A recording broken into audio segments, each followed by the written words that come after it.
Hi folks, so welcome back. So in this video, I'm going to cover a real estate company that is आप देखो Sunteck realty, ठीक है।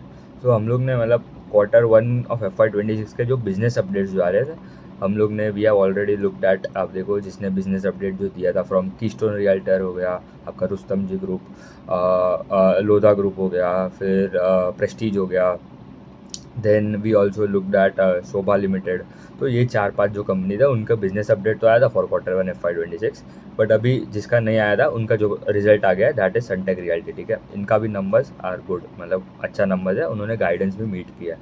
सो यहाँ पे पहले तो अगर थोड़ा ओवरव्यू दे दूँ रियल एस्टेट सेक्टर को हम एनालाइज करने के लिए, we do not look at the income statement. We do not look at the income statement, क्यों? क्योंकि ये इनकम स्टेटमेंट जो आता है आपका, उनका जो अकाउंटिंग स्टैंडर्ड्स होते हैं, इट बेसिकली टेल्स कि जो प्रोजेक्ट जो बना है, ठीक है, जो भी प्रोजेक्ट अभी जो लॉन्च हुआ है, जब उसमें एक्चुअली जो प्रोजेक्ट कंप्लीट हो जाएगा या certain amount of that project is completed, उसके बाद ही आप रेवेन्यू रिकॉग्नाइज कर सकते हो इन योर बुक, ठीक है। तो मतलब यहाँ पे तो कोई फ़ायदा नहीं है, क्योंकि एक प्रोजेक्ट को बनने में ही मिनिमम 2-3 साल तो लग ही जाएगा आराम से। तो it is a lagging indicator basically देखो तो यहाँ पे थोड़े मेट्रिक्स है जो हमें मेनली देखना है, ठीक है। सो पहले थोड़ा दे दूँ ओवरव्यू कि सनटेक रियल्टी जो है वो specifically it is into the MMR region, मतलब मुंबई में प्रेजेंट है। आप देखो लोधा ग्रुप भी है, उनका स्पेसिफिकली मेजॉरिटी तो मुंबई में ही है, थोड़ा अभी ग्रेजुअली एक्सपांड कर रहा है। फिर रुस्तम जी ग्रुप है, उनका भी मुंबई में ही मेजर रिप्रेजेंट है। तो प्रेस्टीज का बैंगलोर में ज़्यादा है, बैंगलोर एनसीआर रीजन में, गुड़गांव साइड। फिर आप देखो और जो कंपनीज है, आर्किड डेवलपर्स जो है उसका भी मुंबई में ज़्यादा प्रेजेंट है। तो there are various, I have already covered. आप देखो Q4 FY25 का मैंने रियल एस्टेट कंपनीज को तो कवर किया ही था। मतलब in that also I told कि भाई यहाँ पे ग्रोथ बहुत अच्छा है, क्योंकि यहाँ पे साइकिल जो होता है रियल एस्टेट का, इट बेसिकली लास्ट फॉर 8-10 साल आराम से हो जाता है, ठीक है। तो उसको ऊपर आने में भी 8-10 साल लगता है। तो last up cycle was around 2008-2010 के आसपास आया था। उसके बाद फ्रॉम कोविड, आफ्टर कोविड आप देखो 2022-2023 के आसपास से ग्रोथ आना स्टार्ट हुआ है। अभी यहाँ पे क्या मैट्रिक्स देखना है? पहला मैट्रिक इज आपका प्री सेल्स, ठीक है। प्री सेल्स इज बेसिकली जो न्यू बुकिंग्स जो आते हैं, ठीक है, नए नए जो बुकिंग्स आते हैं, नए कस्टमर जो घर खरीदने के लिए बुकिंग ले रहे हैं, तो दैट इज बेसिकली आपका प्री सेल्स। प्री सेल्स ये एक हो गया एक मैट्रिक। दूसरा और एक मैट्रिक है दैट इज़ आपका कलेक्शंस। कलेक्शन मतलब जो बुकिंग्स आ रहे, ठीक है, मतलब आपने तो बुक किया, फिर पार्टली आपको पेमेंट्स भी आना चाहिए, लाइक सर्टन अमाउंट कंप्लीट होने के लिए। सर्टन अमाउंट मतलब समझ लो थोड़ा थोड़ा प्रोजेक्ट रेडी हुआ, 50% प्रोजेक्ट रेडी होगा, 25% रेडी हुआ, तो आपको मतलब पेमेंट भी इम्प्रूव मतलब ज़्यादा आना चाहिए, ठीक है, कलेक्शन आना चाहिए, कैश इन्फ्लोज भी आना चाहिए फॉर द कंपनी। ये हो गया कलेक्शंस। दूसरा हो गया आपका डेट टू इक्विटी, लेवरेज, ठीक है। यहाँ पे लेवरेज इज़ वेरी इंपॉर्टेंट, क्योंकि जो कंपनी ज़्यादा लेवरेज है, इट इज़ क्या बोल, प्रॉब्लम तो नहीं है but it is little risky, क्योंकि यहाँ पे जो डाउन साइकिल आता है, जब डाउन साइकिल शुरू होता है तो उनको मतलब ज़्यादा प्रॉब्लम होगा, क्योंकि यहाँ पे ऐसा तो नहीं है कि आपका मतलब कलेक्शंस एंड सब तो कंटिन्यूसली आ ही रहा है, ठीक है। बट यहाँ पे जब प्रॉब्लम होएगा तो इट टेस्ट की भाई आपका लेवरेज कितना है, क्योंकि ज़्यादा लेवरेज होने की वजह से ही प्रॉब्लम होता है जब डाउन साइकिल आता है। तो लेवरेज इनका मिनिमम है। आई विल टॉक अबाउट, अभी थोड़ा मैट्रिक्स देख लूँ तो ये हो गया लेवरेज। फिर और एक होता है उनका क्या बोल सकता हूँ, रेंटल इनकम, जिसको बोलते हैं एन्यूटी पोर्टफोलियो। एन्यूटी पोर्टफोलियो बोलते हैं एन्यूटी इनकम, मतलब क्या? बेसिकली आपको जो कंसिस्टेंटली एवरी मंथ जो रेंट आता है, तो वो जितना ज़्यादा है it helps to reduce the cyclicality of the company, क्योंकि डाउन साइकिल में भी इट वुड प्रोटेक्ट देम, क्योंकि मंथली तो आपको रेंट तो आएगा ही, ठीक है, मतलब भले प्री सेल्स ना हो बट आपको रेंट तो आएगा ही, ठीक है। तो ये होता है आपका रेंटल वाला सेगमेंट, तो जितना ज़्यादा it is better for the company. और एक मेट्रिक है दैट इज़ आपका जीडीवी, ठीक है। जीडीवी क्या होता है? बेसिकली आपका ग्रॉस डेवलपमेंट वैल्यू। वो क्या बोलता है? बेसिकली जो अपकमिंग प्रोजेक्ट्स है, जो कंपनी नए प्रोजेक्ट लॉन्च कर रही है, जो नए लैंड एक्वायर किया है, वहाँ पे जो नया प्रोजेक्ट बनाने वाला है, जो on going upcoming fourth coming projects है, जो भी बोलना है, उसका अगर आज मैं पूरा वो अगर वो प्रोजेक्ट बेच दूँ, ठीक है, तो दैट हाँ कितना पैसा जनरेट हो सकता है, कितना प्री सेल्स जनरेट हो सकता है अगर वो पूरा मैं आज ही बेच दूँ। तो दैट टेल्स की GDV value of that company, मतलब बिजनेस डेवलपमेंट वैल्यू जो बोलना है आपको। तो ये हो गया जो 4-5 जो मेट्रिक है वो हमें देखना है। अभी इनका नंबर्स देख लेते हैं, ठीक है। सनटेक का प्री सेल्स का ग्रोथ था 31%। उनका गाइडेंस भी क्या था? टू ग्रो बाय, आप देखो 30% प्लस इन FY26। तो पहले क्वार्टर में ऑलरेडी 31% तो ग्रोथ आ गया। कलेक्शंस ग्रू खाली 3%। अभी यहाँ पे आप देखो एक कंसर्न है कि आप देखो एक मेट्रिक होता है कलेक्शन एफिशिएंसी करके भी, ठीक है। मतलब कलेक्शन एफिशिएंसी क्या बोलता है, आप कलेक्शंस डिवाइडेड बाय आपका प्री सेल्स। तो आप देखो जितना ज़्यादा होता है it is better for a company. तो उन्होंने क्या बोला, उनके कॉन कॉल में उनको पूछा था कि भाई why are the collections very less this quarter. तो उन्होंने बोला कि हम जो नया जो कलेक्शंस जो आ रहे हैं, हमारा जो नया कलेक्शंस आ रहा है, it is basically coming from the नए लॉन्चेस। मतलब जो जो अभी प्रोजेक्ट जो लॉन्च किया वहाँ से कलेक्शन आ रहा है। तो बेसिकली इट इज़ अ थोड़ा डिले, थोड़ा मतलब 2-3-4 महीने का डिले होता है इन कलेक्शन, क्योंकि आप सीधा अगर आपने आज बुकिंग किया, ठीक है, आप थोड़ा पेमेंट दोगे, उसके बाद certain amount of that project would be ready, उसके बाद दूसरा पार्टली पेमेंट्स आप करोगे, राइट। तो बेसिकली उन्होंने बोला है कि it would improve going ahead, but उन्होंने गाइडेंस दिया है for collections to be around 20-25% for FY26। तो प्री सेल्स ग्रोथ का guidance is 30% plus, and collections का गाइडेंस इज 20-25%। तो वो हो गया कलेक्शन का बात। इनका लेवरेज भी मतलब देखो मिनिमम 0.02x है, मतलब कुछ है ही नहीं। तो वहाँ पे भी कोई प्रॉब्लम नहीं है, क्योंकि जितना कम है उतना बेटर है। और उन्होंने दिस क्वार्टर उन्होंने एक क्या बोल सकता हूँ, उन्होंने एक रीडेवलपमेंट प्रोजेक्ट एक्वायर किया था, उनको मिला था अंधेरी में। उसका जो वैल्यू है, उसका GDP value is around 1100 crore. मतलब अगर वो पूरा प्रोजेक्ट बेच देगा, अगर आज ही अगर बेच दो एग्जाम्पल, तो that can generate 1100 crore of pre sales. तो ये हो गया उनका जो नए दिस क्वार्टर में जो उनको जो रीडेवलपमेंट प्रोजेक्ट जो मिला था। उनका टोटल जीडीपी, मतलब उनका वेरियस प्रोजेक्ट्स है, उनका मीरा रोड में प्रोजेक्ट है, जो भी टोटल अभी तक अगर आज ही पूरा बेच दे, उसका total GDP is around 40,000 crore. Specifically देखो 39,800 करोड़ है till Q1 ended of FY26, ठीक है।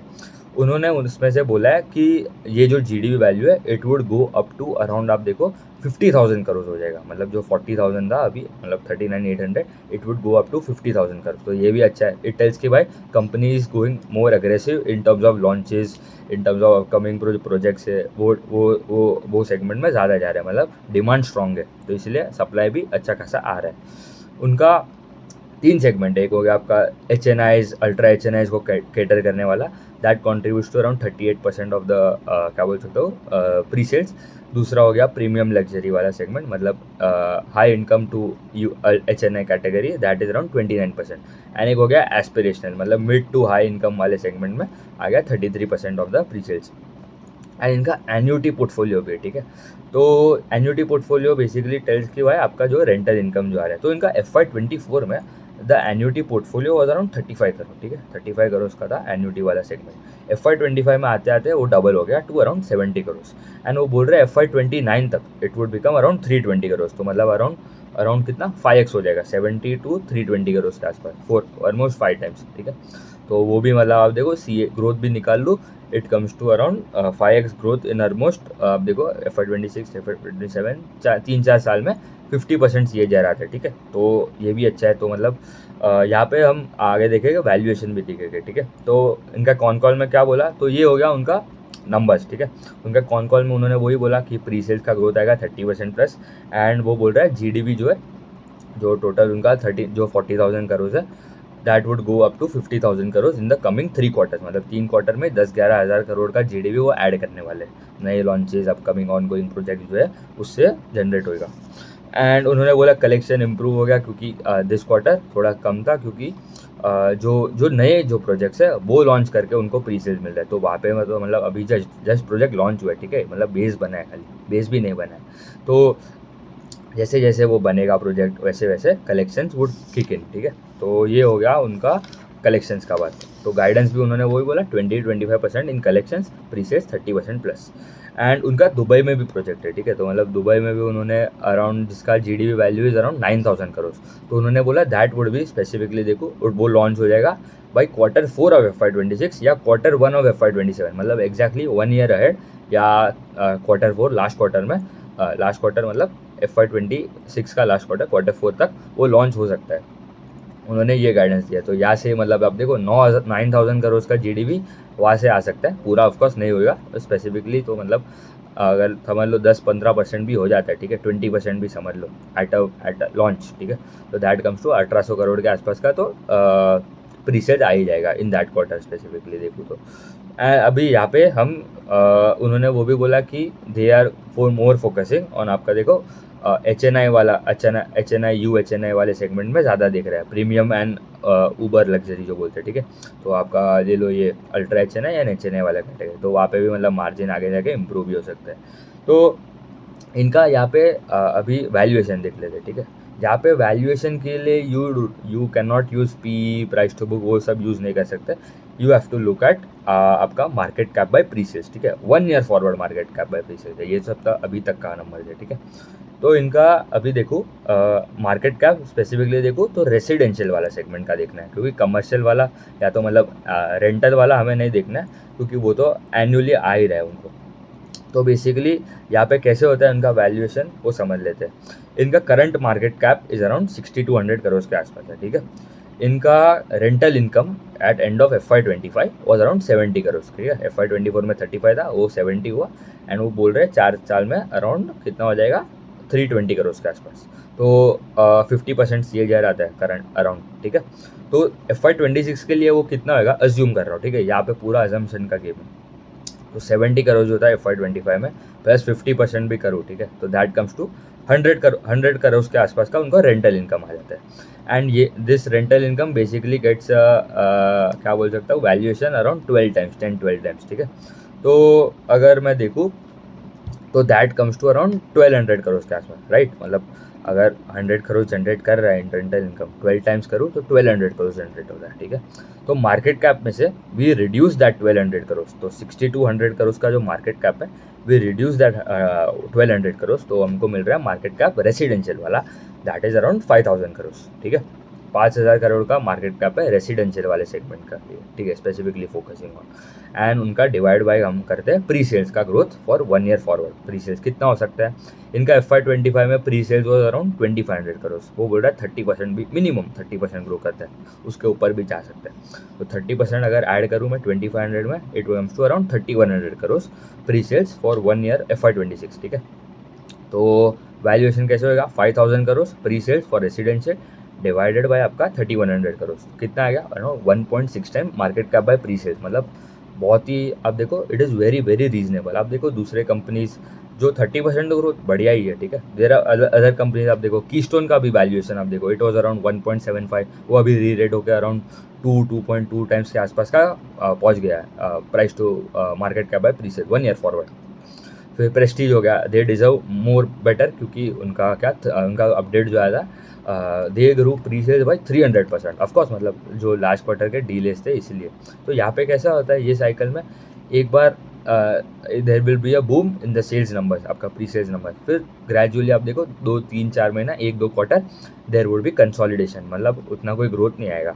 फिर then again it would go up for the up cycle, ठीक है। तो यहाँ पे डाउन साइकिल को तो अभी टाइम है, और 3-4 साल आराम से all the companies are reporting very strong number, उनका गाइडेंस भी इतना अच्छा है। आप ले लो प्रेस्टीज, ले लो सनटेक हो गया, शोभा लिमिटेड, फिर हो गया आपका अरविंद स्मार्ट स्पेसेस हो गया, ये सब का आप देखो numbers are very strong and उनका गाइडेंस भी बहुत अच्छा है। कीस्टोन रियल्टर्स हो गया, Rustomjee group, Lodha group हो गया, मैक्रोटेक डेवलपर्स, ये सब का नंबर्स भी बहुत स्ट्रॉन्ग है। सब अराउंड आप देखो 20% तो मिनिमम ग्रोथ है, 20-25-30%। मैक्स एस्टेट्स हो गया, इनका भी नंबर्स अच्छे आते हैं। तो ये हो गया सनटेक रियल्टी का Q1 FY26 का रिजल्ट। तो जैसे जैसे मतलब ये जैसे जैसे रिजल्ट आते हैं I will make a videos on various sectors, ठीक है। And by the way I also made a lending space के लिए, मतलब आपको पूरा ये बैंक, NBFC, सबको, housing finance company, small finance banks, आपका देखो आप देखो दूसरे कौन से माइक्रो फाइनेंस NBFCs, ये सबको अगर समझना है तो I have specifically made a course 6-7 घंटे का, ये सब समझ आएगा फॉर बिगिनर, जिसके पास कोई डिग्री नहीं, CA कुछ ज़रूरत नहीं, you can understand in very simple terms. तो 6-7 घंटा ही है, मस्ट रजिस्टर। एंड वहाँ पे मतलब आई हैव ऑल्सो टॉट कि भाई आपको जो नेक्स्ट माइक्रो फाइनेंस जो साइकिल है, जो अभी टर्न अराउंड हो रहा है, वो भी कैसे खेलना है। तो ठीक है, उतना ही रखते हैं, थैंक यू।